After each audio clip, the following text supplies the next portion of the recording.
అనుదినమన్న శ్రోతలకు మన ప్రభువును రక్షకుడై ఉన్న యేసుక్రీస్తు యొక్క సరిసాటి లేని మహా గొప్ప పరిశుద్ధమైన నామమునందు శుభములు. నేడు 2025 సంవత్సరము జూలై మాసము 10వ తారీఖు గురువారం నాటి ధ్యానాంశము ప్రార్థించుడి. 65 కీర్తన 2వ వచనమందు ప్రార్థన ఆలకించువాడా సర్వ శరీరులు నీ యొద్దకు వచ్చేదురు. మనము ప్రభు వద్దకు రావలెను, ఆయనను ప్రేమించి భయభక్తితో ఆయన తేరి చూడవలెను, మనసారా ఆయన వద్ద ప్రార్థించవలెను. అప్పుడు ప్రభు ప్రార్థనను ఆలకించుటతో పాటు ఆగిపోక దానికి జవాబు కూడా దయచేయును.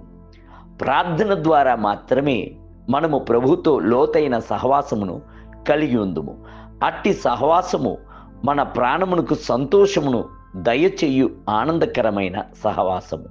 ప్రభుతో కలిగి ఉన్న సంబంధమును సహవాసమును ప్రార్థనను నిర్లక్ష్యము చేయుచున్నవారు సమస్యలతో దాడి చేయబడుచున్నప్పుడు గతి తప్పిపోవచ్చున్నారు. కొన్ని సంవత్సరములకు పూర్వము తమిళ రాష్ట్రం నందు జరిగిన ఒక ప్రాముఖ్యమైన సంఘటన చూడుడి. ఒక వైద్య కళాశాల విద్యార్థి ఒక క్రైస్తవ విద్యార్థిని దయా కనికరము లేక పొడిచి చంపి దేహమును ముక్కలు ముక్కలుగా నరికివేసిన సంఘటన జరిగెను. క్రైస్తవ విద్యార్థి యొక్క తల్లియు తండ్రియు వైద్యులై ఉండెను. పత్రికయందు అతని తల్లిగారు ఇచ్చిన భేటీలో పత్రికలే నా కుమారుడు చెడ్డవాడనియు చిత్రీకరించుచున్నాయి.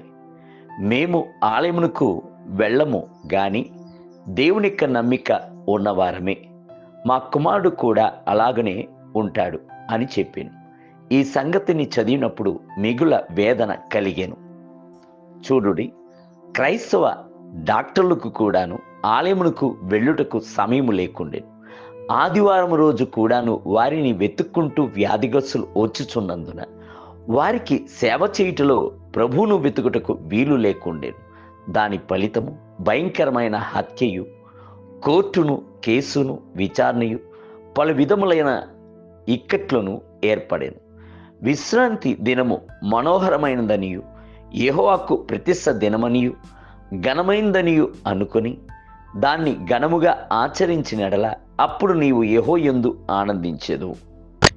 దేశం యొక్క ఉన్నత స్థలముల మీద నేను నిన్ను ఎక్కించెదను, నీ తండ్రైన యాకోబు స్వాస్యమును నీ అనుభవంలో ఉంచేదను. యెహోవా సెలవిచ్చిన వాక్కు ఇదే. యెషయా గ్రంథము 58వ అధ్యాయం 13 మరియు 14 వచనములు. యేసుక్రీస్తు యొక్క ప్రార్థనా జీవితంను గురించి చదివి చూడుడి. ఆయన రాత్రి పగళ్ళను సేవను చేశాను. అనేకులైన వెతికి వచ్చి దర్శించుటకు వాంఛ కలిగిన వారే ఉండెను. అయితే యేసు పరిచర్య కంటేను తండ్రికి అత్యధిక ప్రాముఖ్యతను ఇచ్చి ఆయన యొక్క సముఖమును వెతికెను. అరణ్యములోనికి ఏకాంతముగా వెళ్ళి ప్రార్థన చేయుచూనే ఉండెను. లూకాసు వార్త 5వ అధ్యాయము 15 మరియు 16 వచనం. దేవుని బిడ్డలారా, ఈ లోకమునందు మిగుల ప్రాముఖ్యమైన అంశము ఒకటి ఉందంటే అది ప్రార్థన జీవితమును జీవించుటియే. ప్రతిదినమును దేవుని సముఖమునందు కూర్చుండి ఆయన స్తుతించుడి, కీర్తించి పొగడి మరియు కృతజ్ఞతాస్తుతులు చెల్లించుడి. అది మీ యొక్క ప్రాణమును కాపాడును, మీ యొక్క ఆత్మను ఉల్లసింపజేయును. నేటి ధ్యానమునకే మృతులను మౌన స్థితిలోనికి దిగిపోవారును యెహోవాను స్తుతింపరు. మేమైతే ఇది మొదలుకొని నిత్యము యెహోవాను స్తుతించెదము, యెహోవాను స్తుతించెదము. 115వ కీర్తన 17 మరియు 18 వచనములు.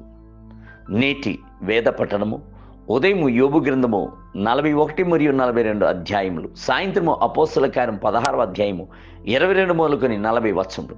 ప్రభువు మిమ్ములను దీవించునుగాక. ఆమేన్.